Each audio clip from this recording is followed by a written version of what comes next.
Well, hello there, everyone. This is Stats Guy Barfly, Hugh Lewis from BLITZED. I hope everyone's doing well. This is the Week 6 waiver wire pickup advice video thing that they've asked me to do. So, outside of the normal things, we have had a crazy few weeks. We've had some injuries, as we saw Michael Vick goes down. So, for quarterback, Nick Foles is probably the best waiver wire pickup. There's also Freeman out there. So, if you're willing to take the risk there, could be a high risk reward. If he plays anything like he did 3 years ago with Tampa, when he only had like 5 interceptions, but odds are we'll see. Like we'll also see if Matt Castle can lead Minnesota like he did Kansas City to the AFC West title like a few years ago. Just saying, they have a very big quarterback quandary up in Minnesota. So anyone who has Christian Ponder, I'm like, and especially if you have him as a starter, that's just bad drafting. Let it be.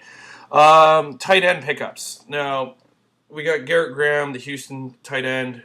Like, everyone thought Owen Daniels was going to be the main guy. Now we're starting to see a youthful tight end come in and play well. We also have Charles Clay, and who, was on the, further down the bench. Injuries on the Miami Dolphins tight end section brought him up. He's been killing it the last 2 weeks. He is on a bye, though, just to give the heads up this week, but he's worth storing on your bench to start the following week. Wide receivers.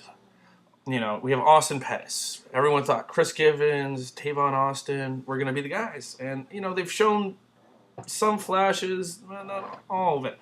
But Austin Pettis has been a target in the red zone. So he's got the most touchdowns out of the wide receivers, and he's got to look at to keep at least on your bench and start in, spotty situations with depth at wide receiver. Also, Terrence Williams of the Dallas Cowboys had a great game last week. Seems to become a target. Austin Miles is kind of fallen off the favorite wagon of Tony Romo. So, what can we say?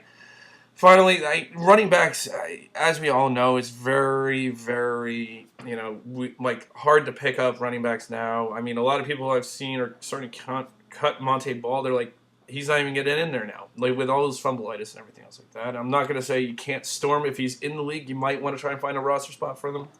But, we've kind of seen who's going to be the St. Louis running back starter. Now, this is best advice, maybe a flex with a bunch of teams on buys. Zach Stacy is going to be the running back going forward with St. Louis. At least with what we saw last week against a very bad Jacksonville defense. But he had one more carry than Richardson, averaged 5.6 over the 3.1 or 3.2 that Richardson did. So it looks like he will probably get more of the workload going forward. Now, with that being said, everyone, let's hope this is a good week. You get the players that you need, and I'll get back to you next week. All right, see you on the next episode of Blitz. Later, guys.